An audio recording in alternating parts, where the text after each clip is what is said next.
वैश्वीकरण का भारतीय संस्कृति पर क्या प्रभाव है, इसकी चर्चा करेंगे। ऐसा ना कि आप प्रश्न पत्र 1 में इतिहास और भूगोल को ही अधिक पढ़ें, क्योंकि ये प्रीलिम्स और मेंस दोनों जगह शामिल है। सिविल सेवा परीक्षा की तैयारी करने वाले मेरे सभी प्यारे दोस्तों को मेरा प्यार भरा नमस्कार।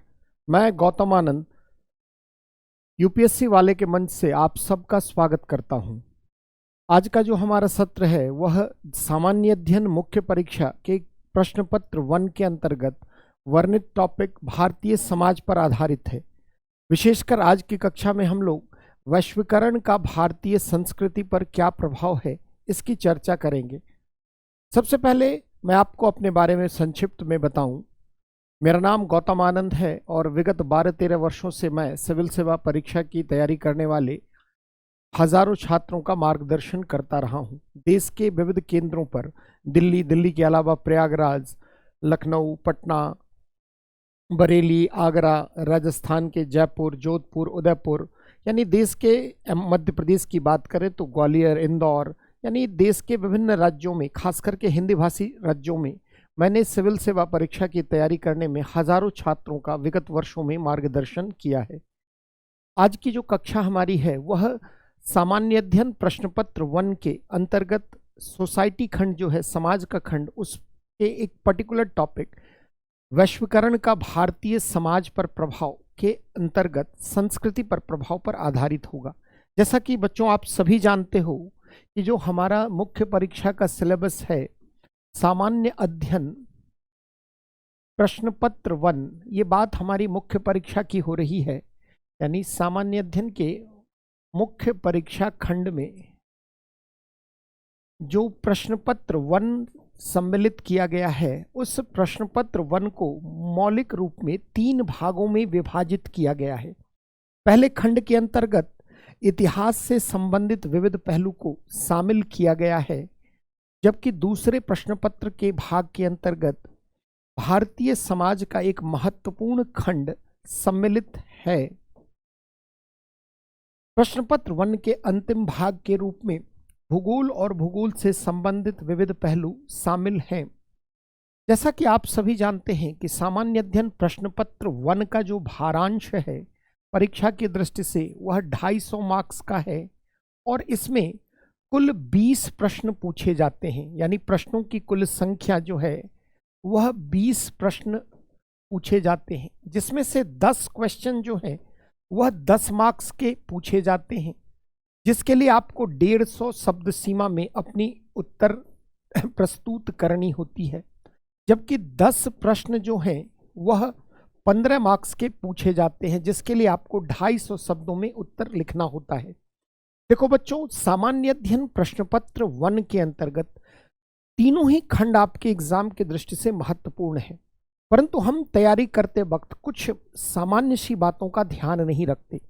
यह जो परीक्षा प्रणाली है इसमें आप अपनी रुचि, पसंद, नापसंद के अनुरूप विषयों का चयन न करें।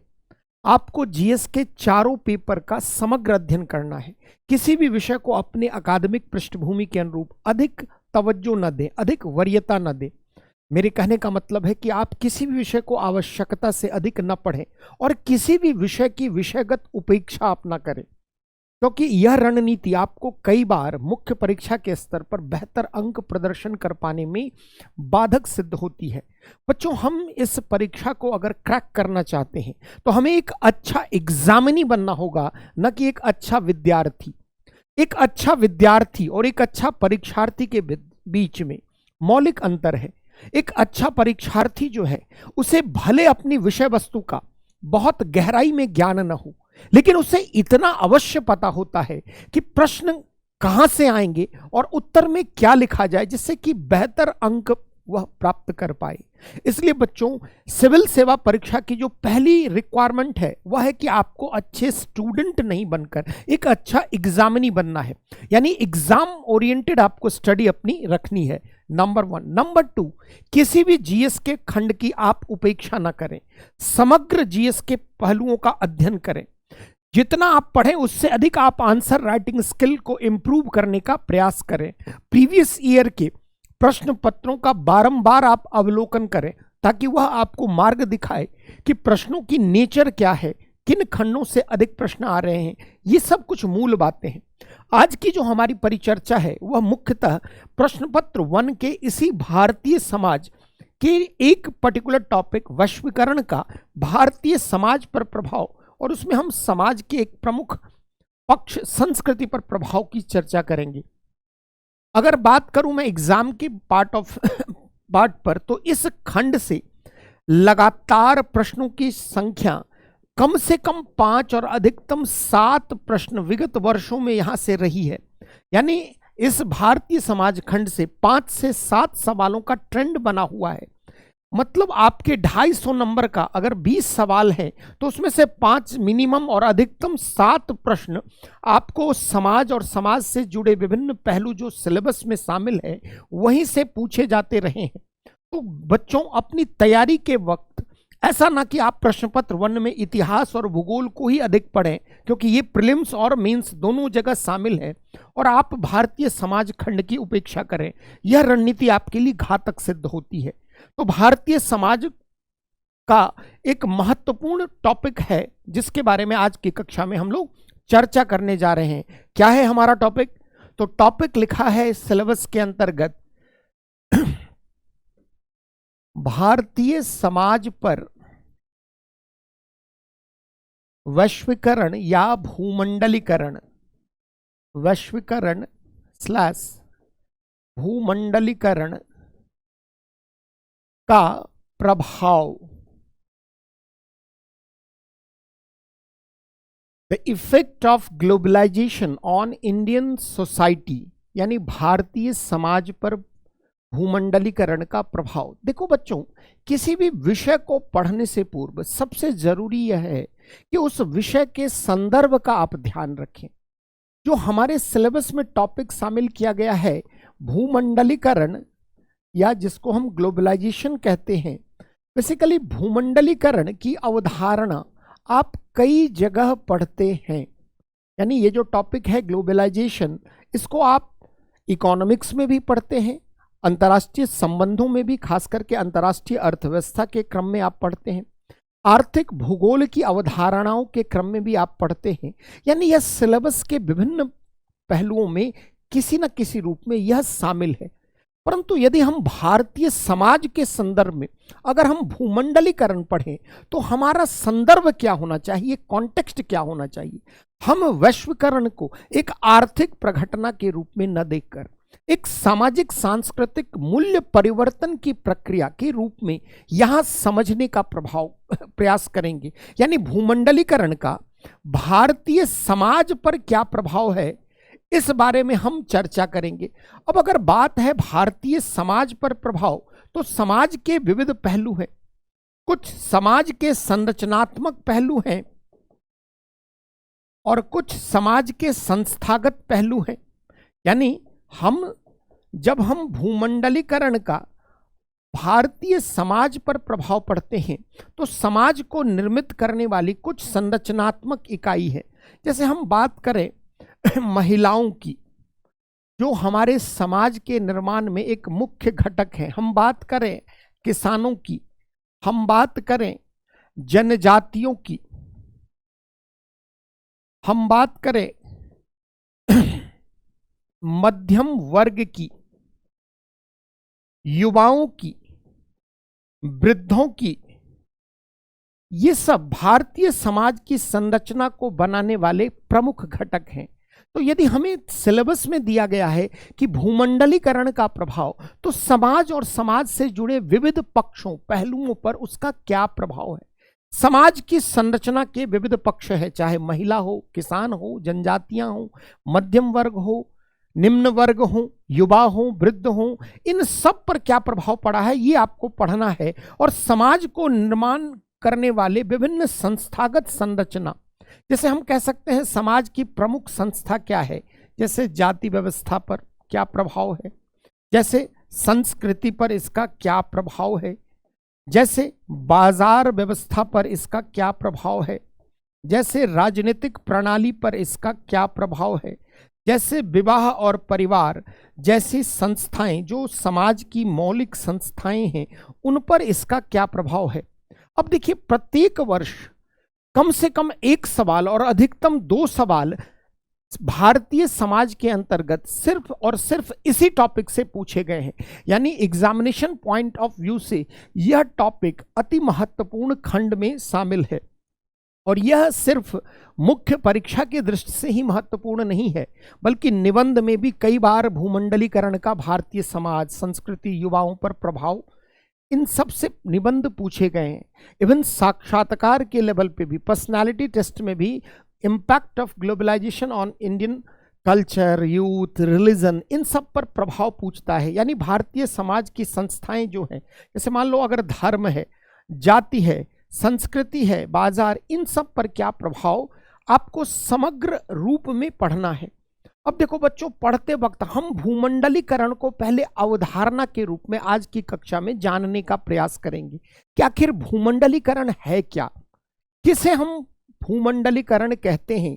यानी एक अवधारणा के रूप में सबसे पहले हम इस कक्षा में जानने का प्रयास करेंगे कि वैश्वीकरण या भूमंडलीकरण है क्या।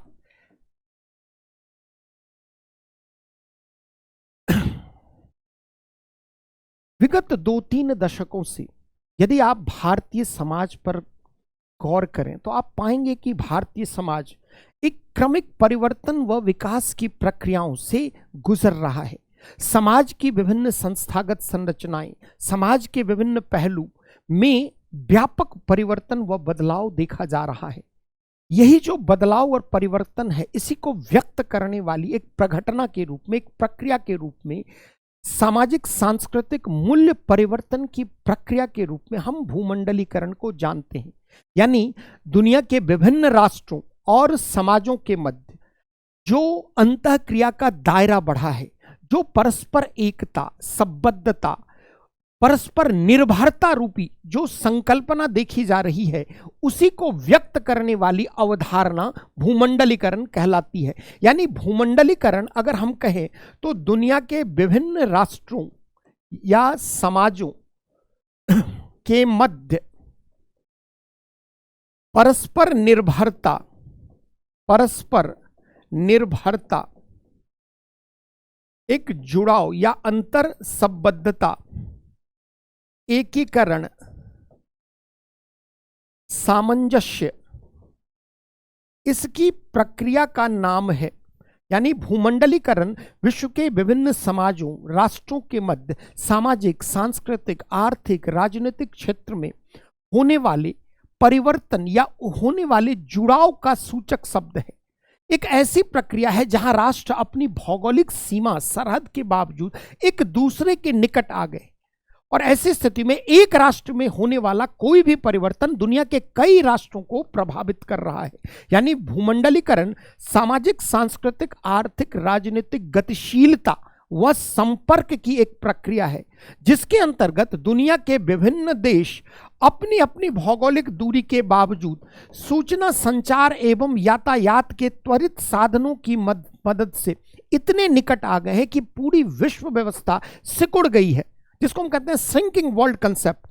एक देश में आज कोई भी परिवर्तन है वह दुनिया के कई अन्य देशों को प्रभावित कर रहा है। जैसे मान लीजिए, एग्जांपल से समझें, मी टू कैंपेन जो अमेरिका में 2016-17 में लोकप्रिय हुआ, उसकी जद में, चपेट में भारत के कई मीडिया हाउस कर्मी, कई सेलिब्रिटी, कई राजनेता, कई नौकरशाह इस मी टू आंदोलन से प्रभावित हुए। जैसे एलजीबीटी राइट्स की मांग को लेकर पश्चिम के देशों में प्रदर्शन हुआ, उसी के अनुरूप भारत में भी एलजीबीटी राइट्स की मांग के समर्थन में हजारों लोग गे परेड का आयोजन कर रहे हैं। आज पश्चिम के देशों में होने वाला कोई भी सांस्कृतिक परिवर्तन, आर्थिक परिवर्तन, सामाजिक परिवर्तन, राजनीतिक परिवर्तन शेष विश्व के समाजों को प्रभावित कर रहा है। इसी प्रभावित करने वाली संपूर्ण प्रक्रिया के पीछे एक परिघटना है, एक प्रक्रिया है जिसका नाम भूमंडलीकरण है। एक वैश्विक गांव की संकल्पना, जहां पूरी दुनिया अपने अपने भौगोलिक दूरी के बावजूद सूचना, संचार, यातायात के faster mode of communication, transportation, सूचना, संचार, यातायात के त्वरित साधनों की मदद से एक दूसरे के निकट आए।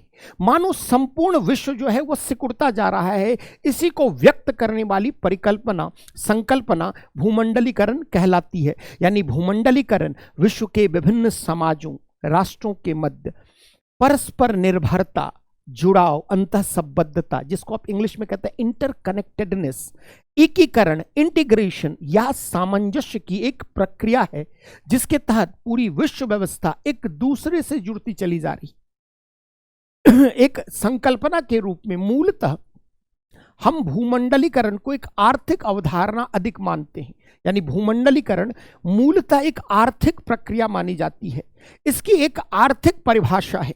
जैसे हम जब आर्थिक क्षेत्रों में भूमंडलीकरण को परिभाषित करते हैं तो हम कहते हैं कि दुनिया के विभिन्न राष्ट्रों के मध्य सूचना, ज्ञान, संसाधन, पूंजी, श्रम, सेवा, तकनीक आदि का मुक्त एवं निर्बाध प्रवाह भूमंडलीकरण कहलाता है या वैश्वीकरण कहलाता है, जहां दुनिया के विभिन्न देशों के मध्य सूचना, संचार, तकनीक, ज्ञान, पूंजी, संसाधन का फ्री एंड बिना बाधा रहित एक प्रवाह दिखता है। इसको हम लोग भूमंडलीकरण के रूप में जानते हैं। परंतु यह जो परिभाषा है बच्चों, यह आर्थिक परिभाषा है। हमें समाजशास्त्र में अगर भूमंडलीकरण को पढ़ना है तो हमें परिभाषा भी एक समाजशास्त्रीय परिप्रेक्ष्य में देना होगा। यानी हम भूमंडलीकरण को एक आर्थिक प्रघटना या आर्थिक प्रक्रिया के रूप में न मानकर उसे एक सामाजिक सांस्कृतिक मूल्य परिवर्तन व विकास की प्रक्रिया के रूप में समझेंगे। यही हमारा मुख्य संदर्भ है। और देखोगे यूपीएससी भी विगत वर्षों में लगातार प्रश्न जो पूछ रहा है वो संस्कृति पर प्रभाव, महिलाओं पर प्रभाव, युवाओं पर प्रभाव, वृद्धों पर प्रभाव, यानी कहीं ना कहीं वह समाज और समाज से जुड़ी विभिन्न संस्था, विभिन्न संरचनाओं पर भूमंडलीकरण के प्रभाव के रूप में जान रहा है। तो वैश्वीकरण एक प्रक्रिया क्या है यह आपने समझा। यह कोई नवीन प्रघटना नहीं है। जैसे प्रोफेसर अमर्त्य सेन का मानना है कि भूमंडलीकरण की प्रक्रिया सर्वकालिक है, सभी काल में कुछ न कुछ किसी न किसी रूप स्वरूप में यह दिखता रहता है। जैसे आज से हजारों वर्ष पूर्व क्या मेसोपोटामिया की सभ्यता, सुमेर की सभ्यता, मिस्र की सभ्यता से हमारा संपर्क नहीं था? क्या हमारे व्यापार नहीं होते थे? परंतु उस समय सूचना और संचार या व्यापार को सपोर्ट करने वाले साधन ही क्या थे? लिमिटेड थे। अतः उस समय भूमंडलीकरण की प्रक्रिया को विस्तार नहीं मिला। लेकिन वर्तमान में खास करके विगत 90 के दशक के पश्चात जब सूचना संचार के त्वरित साधन आ गए, जैसे internet, faster mode of communication या ट्रांसपोर्टेशन सिस्टम, इन्होंने भूमंडलीकरण की प्रक्रिया को अत्यधिक विस्तार दिया। आखिर भूमंडलीकरण की प्रक्रिया का आगाज कैसे हुआ? जैसे कई विद्वान कहते हैं कि भूमंडलीकरण की प्रक्रिया मूलतः 1960 के दशक में ही पश्चिम के देशों में, खास करके यूरोपियन देशों में इसकी शुरुआत हुई। शुरुआत कैसे हुई इसको भी समझते हैं। जैसे कुछ आलोचकों का मानना है कि विकसित राष्ट्रों ने दुनिया के अन्य राष्ट्रों पर अपनी वर्चस्व या प्रभुत्व को स्थापित करने के लिए विश्व की अर्थव्यवस्था को एकीकृत करने के क्रम में इस प्रक्रिया को जन्म दिया। यानी यह विकसित राष्ट्रों की एक प्रकार से उनकी चाल थी ताकि वह विश्व के बाजार पर अपना नियंत्रण स्थापित करे। कई मार्क्सवादी विद्वान या आलोचक ऐसी मान्यता रखते हैं। परंतु ऐसा भी नहीं है कि यह सिर्फ साजिश है और भूमंडलीकरण का लाभ सिर्फ विकसित राष्ट्रों को मिला। दुनिया के सभी देश किसी न किसी रूप में भूमंडलीकरण से लाभान्वित हुए। जैसे आप एग्जाम्पल लें भारतीय समाज में, विगत 2-3 दशकों में जितना परिवर्तन हमारे समाज में हुआ है उतना पिछले हजारों वर्षों में नहीं हुआ। जैसे हमारे यहाँ जाति व्यवस्था, धर्म की प्रधानता, ये सब पितृसत्तात्मक सामाजिक संरचना, ये हमारी सामाजिक व्यवस्था में सदैव रहा है। परंतु यदि आप गौर करोगे तो भूमंडलीकरण के कारण, शिक्षा, ज्ञान, जागरूकता के बढ़ते स्तर के कारण आज जाति व्यवस्था कमजोर हो रही है। कहीं ना कहीं एक रूप में जातिवादी मनोवृत्ति पहले की तुलना में बहुत कमजोर हुई है। इसी प्रकार धर्म की प्रधानता, आज धर्म का प्रभाव पहले की तुलना में समाज के स्तर पर थोड़ा कम देखा गया है। शिक्षा, ज्ञान, जागृति, इन सब का विकास लोगों में हुआ है और इन सब के पीछे एक प्रक्रिया के रूप में क्या है? भूमंडलीकरण। यानी हम जब इस भूमंडलीकरण को देखें तो हम यह समझने का प्रयास करें कि यह भूमंडलीकरण कैसी प्रक्रिया है। क्या सिर्फ यह आर्थिक प्रक्रिया है, आर्थिक परिवर्तन व विकास की प्रक्रिया है, परिवर्तन व विकास की प्रक्रिया है, या यह सामाजिक सांस्कृतिक, सामाजिक, सांस्कृतिक परिवर्तन व विकास की प्रक्रिया भी है। अधिकतर विद्वान इसको आर्थिक प्रघटना के रूप में, एक आर्थिक प्रक्रिया के रूप में मानते हैं, परंतु ऐसी व्याख्या भूमंडलीकरण की बड़ी ही संकीर्ण व्याख्या है। भूमंडलीकरण की यद्यपि शुरुआत आर्थिक क्षेत्रों में हुआ, परंतु कहीं ना कहीं जब तक समाज और संस्कृति के स्तर पर परिवर्तन नहीं होगा तब तक आर्थिक विकास की प्रक्रियाएं भी गतिशील नहीं हो पाएगी। जैसे मान लीजिए जिस देश की मान्यता हो कि अगर संतोषम परमम सुखम, संतोष ही परम सुख है, सादा जीवन उच्च विचार, वहां पर आर्थिक क्षेत्र में आगे बढ़ने की भावना या उद्यमशीलता की भावना ही क्या होगी, एक संदर्भ में सीमित हो जाएगी। तो ऐसा नहीं है कि यह सिर्फ आर्थिक परिवर्तन की प्रक्रिया है, यह सामाजिक सांस्कृतिक परिवर्तन की भी प्रक्रिया है। तो हम भूमंडलीकरण को कह सकते हैं कि यह एक सामाजिक आर्थिक सांस्कृतिक परिवर्तन व विकास की प्रक्रिया है। एक अवधारणा के रूप में वैश्विक ग्राम की संकल्पना पुरानी है। वैश्विक ग्राम की अवधारणा कनाडा के विद्वान मार्शल मैकलुहान ने 1960s के डिकेड में ही दी, यानी 1960 के दशक में ही सबसे पहले वैश्विक ग्राम की संकल्पना आई। परंतु भूमंडलीकरण की अवधारणा यह बहुत बाद में 80 के दशक में आई। जैसे देखिए, भूमंडलीकरण से संबंधित दो अवधारणा है। एक को आप कहते हैं ग्लोबल विलेज कंसेप्ट, वैश्विक ग्राम संकल्पना, ग्लोबल विलेज कंसेप्ट, और दूसरे को आप कहते हैं ग्लोबलाइजेशन या भूमंडलीकरण। एक अवधारणा के रूप में इस टर्म को पहली बार क्वाइंड किया हार्वर्ड स्कूल ऑफ इकोनॉमिक्स के विद्वान प्रोफेसर थियोडोर लेबिट ने 1983 में एक रिसर्च पब्लिश किया जिसका नाम था ग्लोबलाइजेशन ऑफ इंटरनेशनल इकोनॉमीज, और उसी में पहली बार एक शब्द को क्वाइंड किया वैश्वीकरण या ग्लोबलाइजेशन। यह जो वैश्विक ग्राम की संकल्पना है यह तो अत्यंत प्राचीन है। खास करके 1963 में ही कनाडा के विद्वान हुए मार्शल मैकलुहान, उन्होंने ही सबसे पहले इस शब्द का प्रयोग किया। तो जो भूमंडलीकरण संबंधित व्याख्या है उसको दो संदर्भ में देखते हैं। एक वैश्विक ग्राम की संकल्पना, यह थोड़ी प्राचीन है और यह मैकलुहान के द्वारा दी गई। चलते हैं थोड़ा सा भूमंडलीकरण का संस्कृति पर प्रभाव। आज की कक्षा में मुख्य रूप से हम फोकस करेंगे कि वैश्वीकरण ने हमारी कल्चर को किस रूप में प्रभावित किया है। तो बनाते हैं एक हेडिंग बच्चों कि वैश्वीकरण या भूमंडलीकरण का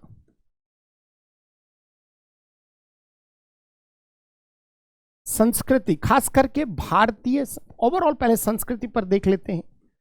impact of globalisation on culture, संस्कृति पर प्रभाव।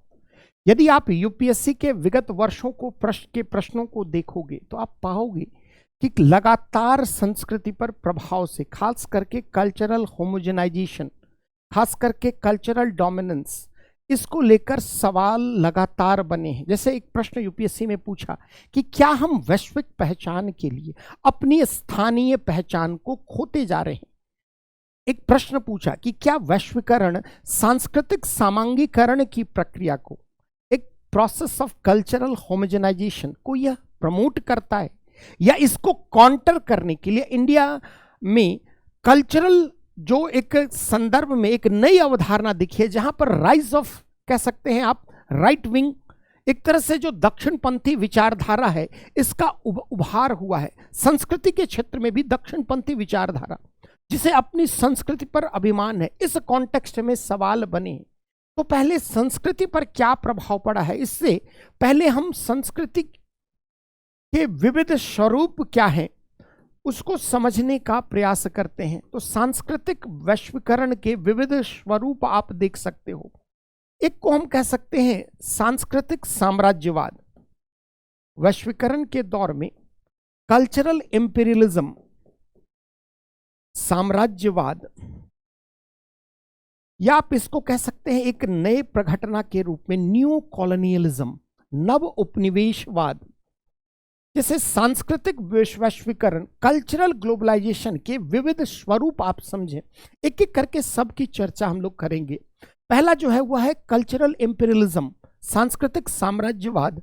दूसरे को हम नव उपनिवेशवाद के रूप में, तीसरे को हम सांस्कृतिक सामांगीकरण, कल्चरल होमोजेनाइजेशन के रूप में देख सकते हैं, और चौथे को सांस्कृतिक संकरण, कल्चरल हाइब्रिडाइजेशन।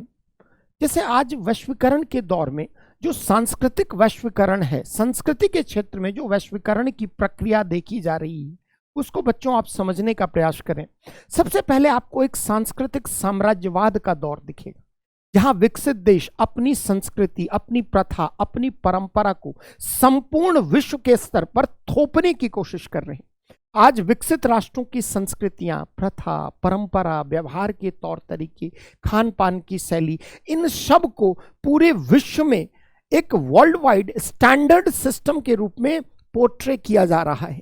यानी जो विकसित देश हैं, उनकी संस्कृति, उनकी प्रथा, उनकी परंपरा, उनकी जीवन शैली, उनकी भाषा, उनके रहन सहन के तरीके, यही पूरी दुनिया में अपना प्रभुत्व रखते हैं। और वैश्वीकरण उसी सांस्कृतिक साम्राज्यवाद का निरूपण करता है। इसको कहते हैं कि ये डेवलप्ड कंट्री के कल्चर को प्रमोट करता है। अब देखो बच्चों, अगर सांस्कृतिक साम्राज्यवाद होगा, यानी संस्कृति के नाम पर अपने प्रभाव क्षेत्र का वैश्विक मंच पर विस्तार करना, संस्कृति के नाम पर साम्राज्य की स्थापना। साम्राज्य का मतलब, जैसे आज आप देखिए भारतीय बाजारों में हर क्षेत्र में अग्रणी जो भी उत्पाद है, जो भी चीजें, उनमें सारी वैश्विक कंपनियां आपको दूसरे देश को आपकी दिखेगी।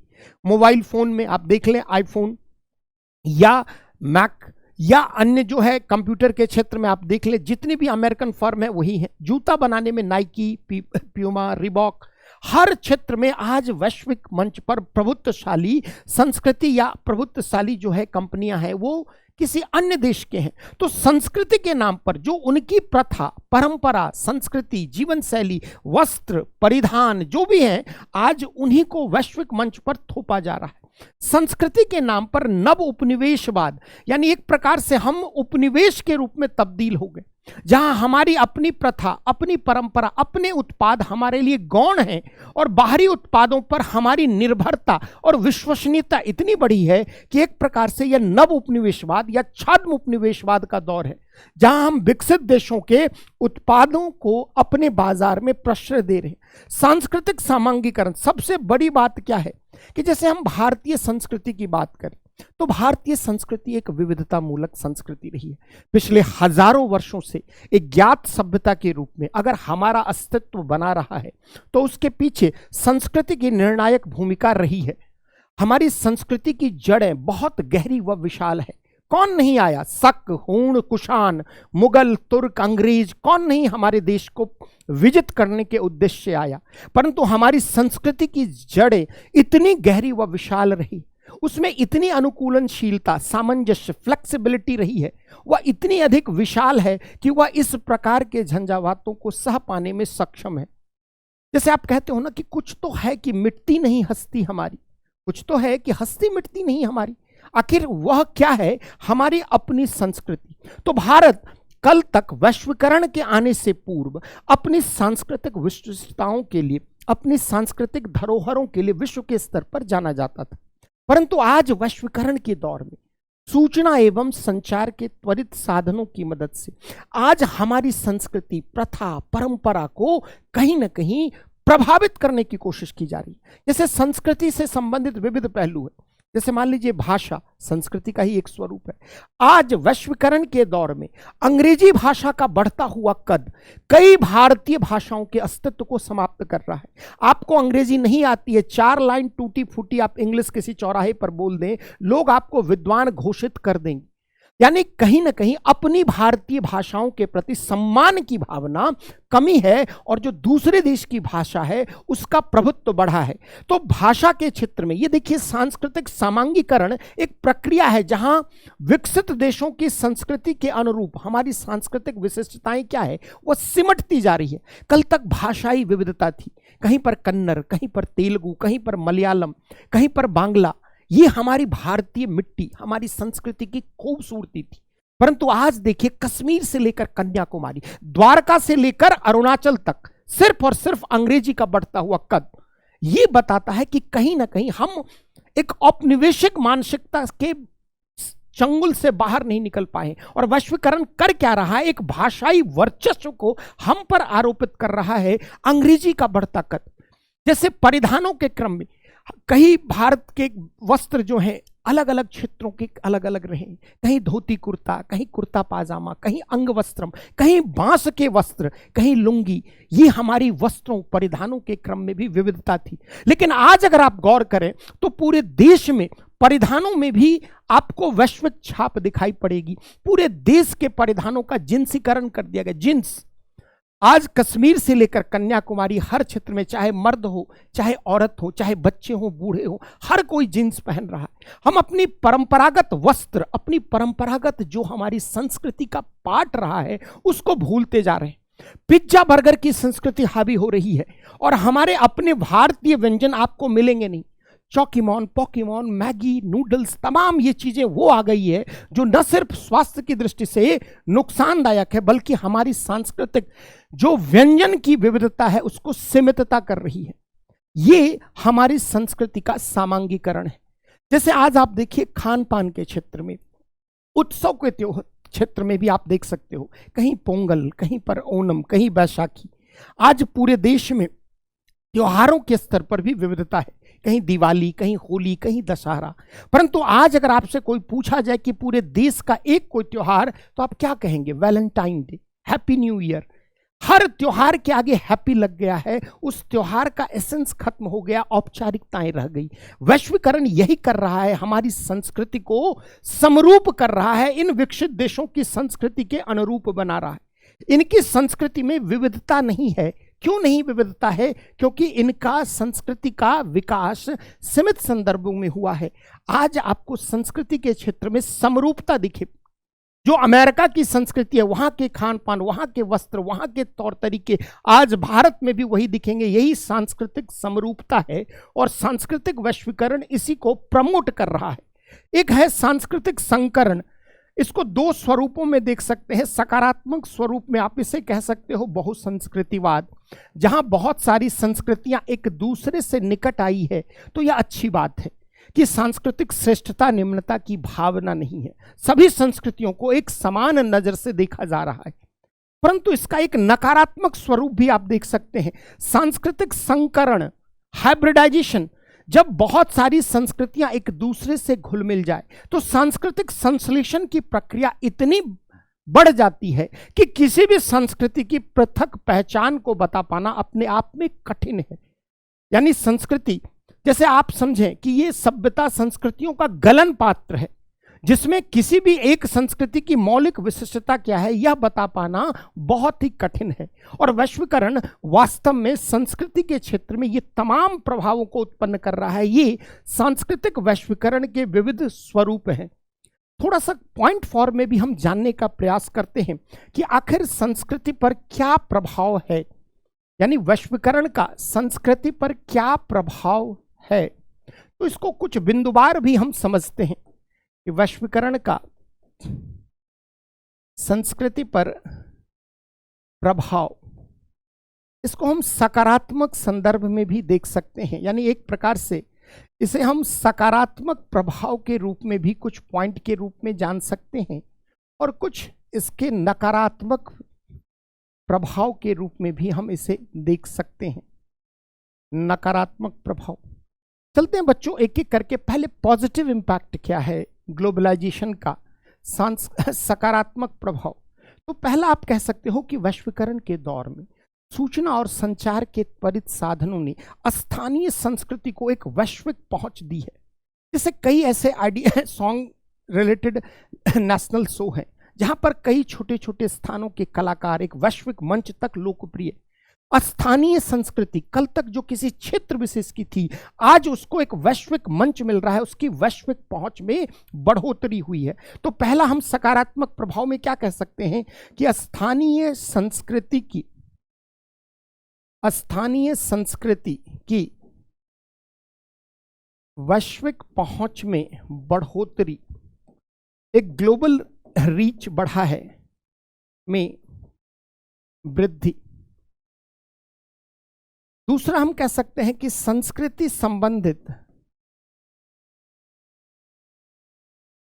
कई अतार्किक मान्यताएं, अंधविश्वास, रूढ़िवादी मान्यताओं में कमी। जैसे एक एक करके हम सबको समझते हैं। पहला है क्या? स्थानीय संस्कृति की। मैंने आपको बताया कि जैसे मान लो कालबेलिया नृत्य करने वाले राजस्थान के एक भाग में कुछ डांसर हैं। आज आप भारत के अधिकतर 5 स्टार होटल में आप जाओ, आपको राजस्थान के एक कालबेलिया नृत्य करने वाले जो लोक नर्तक हैं वो आपको दिख जाएंगे। कल तक कालबेलिया नृत्य जो है राजस्थान के किसी एक भाग में था, लेकिन आज वैश्वीकरण की प्रक्रिया ने, सूचना और संचार के साधनों ने इसे एक वैश्विक मंच प्रदान की।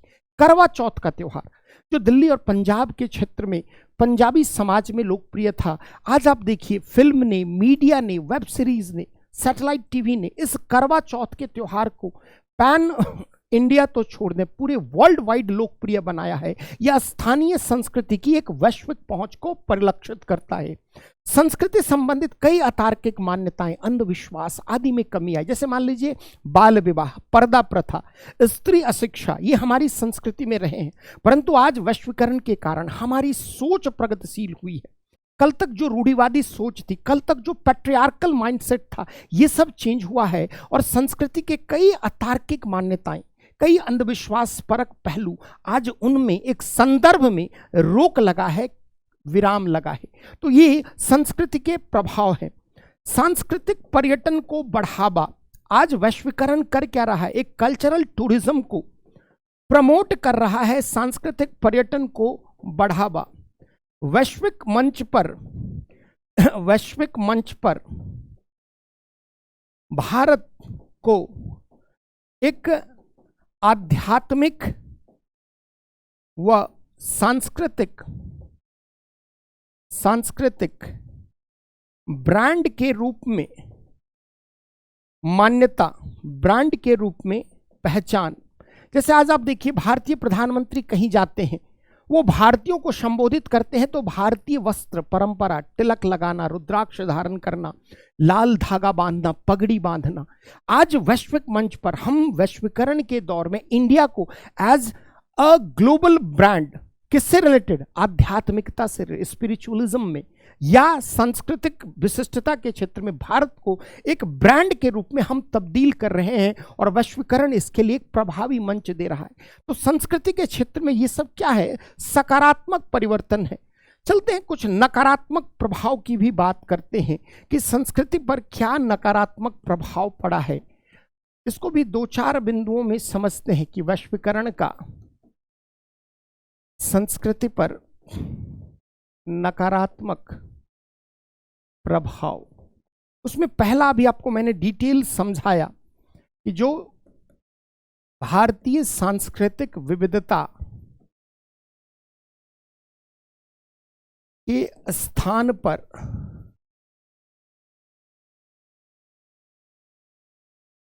सांस्कृतिक समरूपता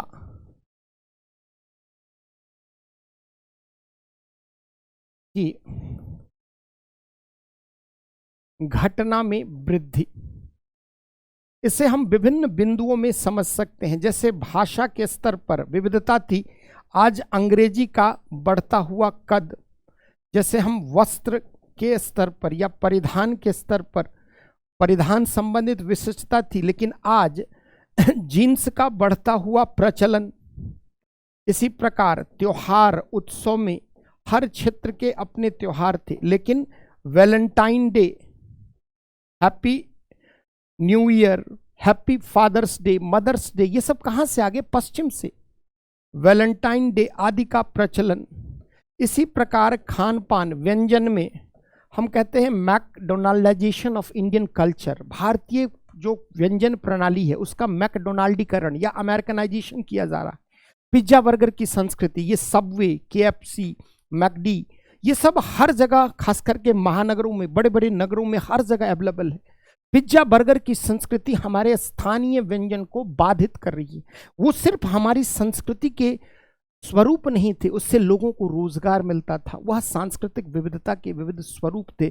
आज खान पान के क्षेत्र में आप देख लें, पिज्जा बर्गर की संस्कृति आज लोगों की जीवन शैली, आप गांव चले जाएं, हमारे बहुत सारे बच्चे गांव से हैं, आज आप देखोगे कि गांव में भी लोग 10, 11, 12 बजे रात तक यूं ही जगे रहते हैं। आज से 15 साल पहले, 20 साल पहले गांव में 8 बजे के बाद बहुत कम लोग ही 10 बजे, 8 बजे, 9 बजे के बाद जगे रहते थे। ये बताता है कि रहन सहन, जीवन शैली, इन सब में तो पहला हम कह सकते हैं कि सांस्कृतिक विविधता के स्थान पर एक सांस्कृतिक समरूपता थोपी जा रही है, उस प्रकार से देखी जा रही है। दूसरा, संस्कृति पर नकारात्मक प्रभाव क्या है? हम कह सकते हैं कि पश्चिमी संस्कृति के अंधानुकरण, पश्चिमी संस्कृति के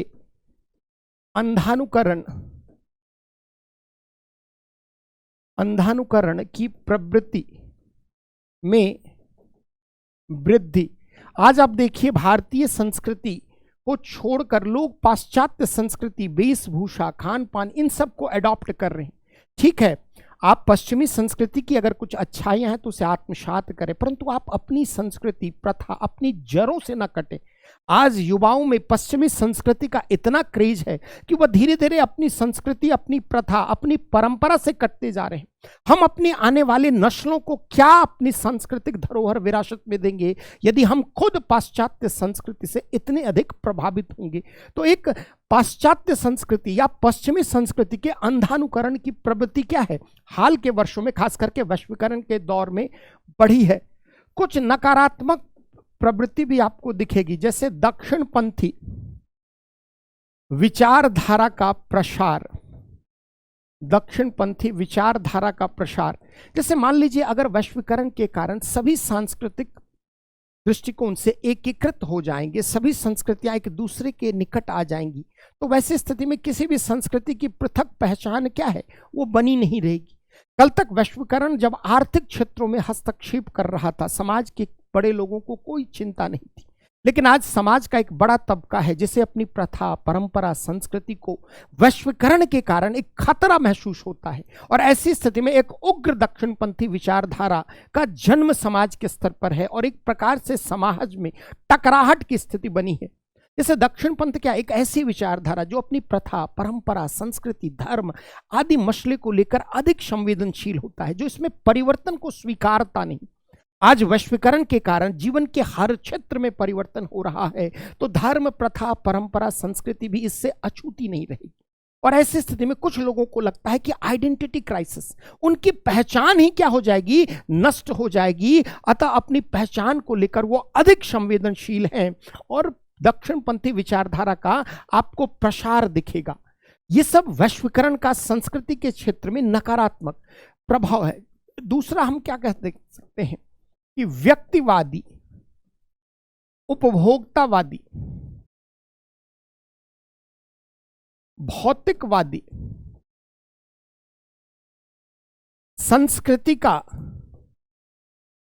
प्रसार अधिक, संस्कृति का प्रसार अधिक। जैसे व्यक्तिवादी जो सिर्फ अपने व्यक्ति विशेष के बारे में सोचता हो। कल तक भारतीय संस्कृति या भारतीय सामाजिक संरचना में सामूहिकता आधारित सामाजिक व्यवस्था, सांस्कृतिक व्यवस्था की बात थी। आज वैश्वीकरण के कारण व्यक्तिवादी मूल्यों की प्रधानता दिखेगी। व्यक्ति अपने आप तक सीमित है, सामाजिक संबंधों का दायरा भी एक संदर्भ में सीमित हुआ है। लोग आज सामाजिक संबंध भी स्थापित कर रहे हैं तो सोशल नेटवर्किंग साइट्स की मदद से। आज समय किस ओर परिवर्तित हो रहा है। कल तक सामूहिकता आधारित हमारी संस्कृति थी, एक दूसरे से मिलते थे, जुलते थे और सामाजिक भाईचारा, सामाजिक सद्भाव का वातावरण था। लेकिन आज सामाजिकता क्या हो रही है, कटती जा रही है। व्यक्तिवादी मूल्यों का प्रसार हो रहा है। उपभोक्तावादी, खाओ पियो की संस्कृति, यावत जीवेत सुखम जीवेत ऋणम कृत्वा घृतम पिबेत, जब तक जियो सुखी पूर्वक जियो, चाहे कर्ज लेकर ही घी क्यों ना पीना पड़े। आज ईएमआई का एक ट्रेंड आ गया है, आपके पास पैसा हो या ना हो, आप बैंक से उधार लेकर अपनी सुख सुविधा, भोग विलासिता संबंधित हर आवश्यकता को पूरी कर सकते हैं। यानी एक प्रकार से भौतिकवाद, उपभोक्तावादी संस्कृति हावी हो रही है। भौतिकवादी, जहां अधिक से अधिक धन संग्रहण की प्रवृत्ति। आज समाज में लोगों की पहचान उनकी योग्यता, क्षमता, उनके गुण से नहीं है, बल्कि आज समाज के अंतर्गत लोग की पहचान उनके पास कितना पैसा है, उनकी महंगी गाड़ियां कौन सी वो यूज करते हैं, उनके घर कितने हैं, बंगले कितने हैं, यानी आर्थिक दृष्टिकोण से वह व्यक्ति कितना दक्ष है। आज समाज के अंतर्गत प्रतिष्ठा या जो भी उनको सामाजिक जीवन में अग्रणी भूमिका मिलती है उसका वह निर्धारक है। तो वैश्वीकरण संस्कृति पर यह सब नकारात्मक प्रभाव है। क्या हमारी संस्कृति वैश्वीकरण के कारण विलुप्त हो जाएगी? ऐसा लगता है क्या कि भारतीय संस्कृति ने भी तो अपने को वैश्वीकरण के दौर में जो संक्रमण से गुजर रहा है उससे डिफेंड करने के लिए भारतीय संस्कृति ने भी तो कुछ किया होगा।